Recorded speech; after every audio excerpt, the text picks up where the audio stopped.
Am I the a-hole for breaking up with my girlfriend over her autistic son? I've been dating Rachel since the end of September last year. Things have been great and we really get on well. I've known Rachel has a son who's 10 years old named Cash that she splits custody with her ex. I've met Cash a few times, but never for more than a few minutes at a time as Rachel and I live about 50 minutes from each other and only really see her on the weeks she doesn't have Cash. Well, last weekend, invited her to come stay at my place with Cash and we could go to the movies and the park and get ice cream, stuff of that nature. She said Cash can't handle movie theaters or places with a lot of people. I thought that was a bit weird but didn't think super much of it. When they came over, Cash immediately started running around the apartment and yelling. I thought it was kind of funny since I have ADHD. I remember being hyper kid. Rachel looked really embarrassed and went up to Cash and talked to him softly, asking him to calm down. Cash immediately started crying and flapping his hands. I thought that was really weird and immediately clicked that something was up with him. I asked Rachel if Cash had a condition after that, and she revealed to me he has autism. I was a bit taken aback as she had never mentioned that or the fact that he had any sort of behavioral issues. I asked her why she's never brought it up, and she said it didn't seem super relevant, and she is able to parent him just fine. For the next 2 days, Cash proceeded to have multiple temper tantrums, trouble with eating, and on Sunday morning when I went to the bathroom, there was a poop all over the toilet and sink. I was pretty upset and woke Rachel to clean it as poop grosses me out. They left after breakfast as I told them I was feeling sick. I wasn't. And later on in the day, she texted me saying she had a great time and so did Cash.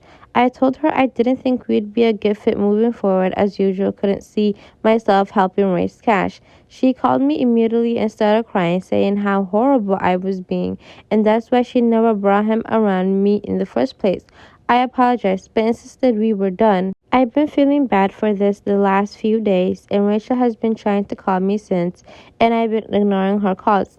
I feel like maybe it was the ultimate reason to break it off, but also I don't feel like I should have to put up with a child with those sorts of issues.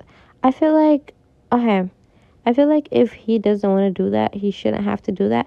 And honestly, it's better that he just is up and friend with it right now, that he doesn't want to deal with a child with those conditions, compared to had he said, oh, I want to really be with the mom, but I really don't like the child like that, and then he mistreats this child or shows this child any sort of, like this child is a burden to be around or something. I don't know. I hope you guys understand what I'm trying to say. But it is what it is. Am I wrong for digging in my heels and refusing to invite my estranged father and his wife to my wedding?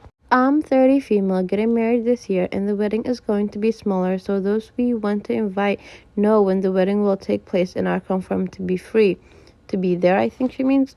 Invites will go out in the summer, but unofficially, the people who will be invited have been invited. This was because it was important to us to have those close to us present, and we didn't want a hugely expensive wedding. This has become a problem because I did invite my grandmother, paternal, and she has a relationship with my estranged father while I do not. Background is needed here. When my brother and I were 4, we lost our mom. Our mom's twin sister helped our dad a lot after mom died. We actually lived with her for 7 or 8 months while our dad was spiraling and losing control of himself. She was there for our first day of school. She fed us and clothed us and protected us a lot during the period we lived with her. And once Dad pulled himself together and took us back, she was still the person taking care of us after school and on Saturdays and Sundays when our dad would work. She was essential to us. She and Mom were orphans, so it was just her from the paternal side, and Dad's side were not close by and did not play much of a role in those earlier childhood memories, but our aunt did. Then my dad got engaged and life changed fast. My dad's wife did not want our aunt around anymore. She wanted to become the mom, and she did not feel like my aunt would make that easy on her. So my dad and his wife, fiance at the time, moved us out of the state. We moved around a lot, so my aunt could not get any visitation rights to us. We did not get to see or speak to her at all after that. I know she fought for us. She did track us down a couple of times, and we moved again. We missed her like crazy, and over the decade that followed, Dad tried to erase all traces of our aunt and mom in an attempt to create a little nuclear family with the four of us. But we hated him, and we hated her, and when we were teenagers, we tracked down our aunt, and at 18, we moved out of our dad's house and ended all contact with them. My grandmother was aware of all of this, and when we were kids, she was understanding and did attempt to advocate for us to see our aunt.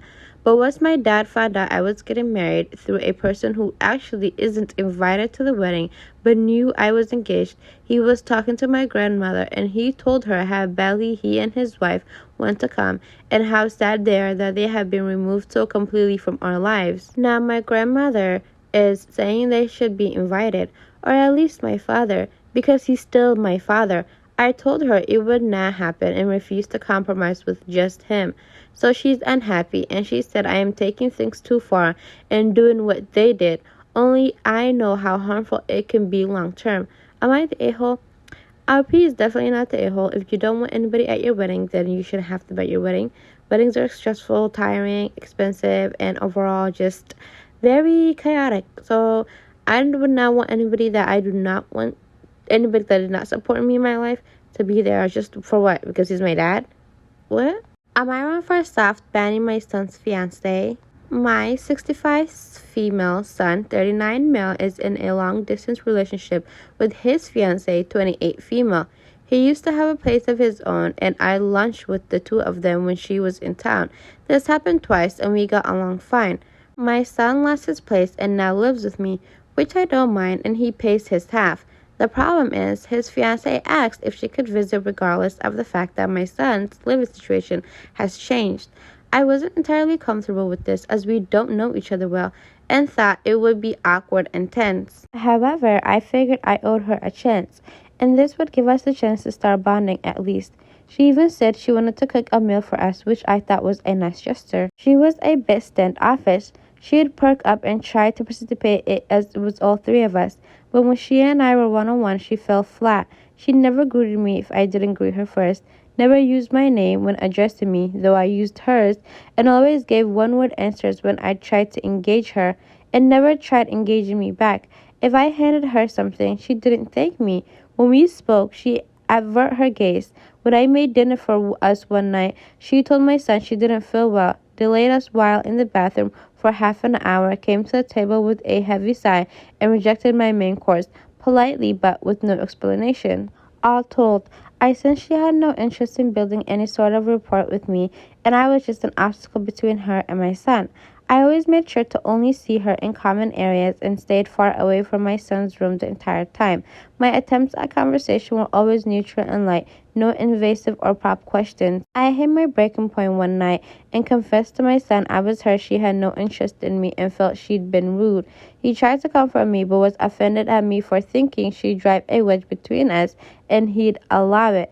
He later told me she was livid. He'd spent so many hours talking to me that night, after all the trouble she took to come see him. However, he also admitted the two of them had never seen this as a get-to-know-you session, and that she was really just there to see him. Us bonding as family could wait. I said this was understandable, but I wished they'd just stayed somewhere else like an Airbnb if that was the case. Why ask to visit my home for over a week just to feel like I'm in the way? If us bonding as a family could wait, then couldn't our first time living together for a week have waited too? The meal she promised never got cooked, and I had to throw all of the ingredients I bought. She offered no apology or money. Now, a few months later, she wants to visit again, and my son doesn't understand why I'm pushing back. Thus, their story is that if she behaved badly, it's only because she takes a while to warm up, and was also trying to stay out of the way, knowing her visit was in position. She cried, said sorry, and that she actually loves me. I don't buy it. She didn't want to know me, so now I don't want to know her either. This is fine and typical of in-laws, and we're under no obligation to be each other's friends. But if you're going to treat me like I don't matter, at least don't ask to do it right in front of me in my own home again.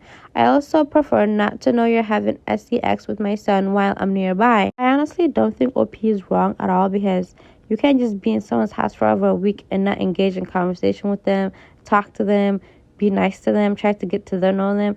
I mean, if OP was being one of them weird mom-in-laws, then if the girl was trying to keep her distance, yeah, we understand. But OP, from what, because obviously there's always two stories to each side. From so far what she described, she hasn't done anything to offend the woman, so why is she being rude?